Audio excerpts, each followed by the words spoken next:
अतिथी, शिक्षक वृंद व माझ्या बालमित्रांनो, सर्वांना माझा नमस्कार. आज 15 ऑगस्ट हा दिवस भारतातील सर्व नागरिकांसाठी उत्साहाचा, सन्मानाचा व अभिमानाचा आहे. 15 ऑगस्ट 1947 रोजी आपला भारत देश इंग्रजांच्या गुलामगिरीतून मुक्त झाला होता. हा दिवस भारतातील इतिहासातील सुवर्ण दिवसच आहे. आपल्याला स्वातंत्र्य मिळवून देण्यासाठी अनेक क्रांतिकारकांनी, लोकमान्य टिळक, भगतसिंग, राजगुरू, सुखदेव, राणी लक्ष्मीबाई, लाला लजपतराय, सरदार वल्लभभाई पटेल अशा अनेक क्रांतिकारकांनी आपली प्राण पणाला लावले. ना जातीसाठी लढले, ना धर्मासाठी लढले, ना जातीसाठी लढले, ना धर्मासाठी लढले. शूरवीर गावची जेवढी लोकसंख्या आहे तेवढी इथे उपस्थित आहे का? नाही.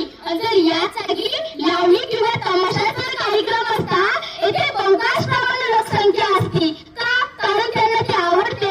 अरे हो, तुम्हीच विचार करा, जर भारत स्वतंत्र झालाच नसता तर आपल्याही जीवनात तमाशा झाला असता. हो, नक्कीच आपल्याही जीवनात तमाशा झाला असता. आता कोणाकोणाला असे प्रश्न पडले असतील, अगं काय त्यांना इथे उपस्थित राहायला सांगते, त्यांना काही काम नाही का? अरे ते आजच्याही दिवशी कुठं काय काम करत असतील, कोणी वाट्यावर बसून गप्पा छापा मारत असतील, कोणी रिकाम टेकडे काम करत असतील, कोणी शेती करत असतील. अरे तुम्ही जी तुमच्या माताची शेती करताय ना, ती तुम्ही केलीच नसती. जे तुम्ही तुमच्या माताची पीक घेताय ना, ते पीक घेतलेच नसते. गहू काय, मूग काय, मका काय, अशा अनेक प्रकारचे तुम्ही पीक घेतात.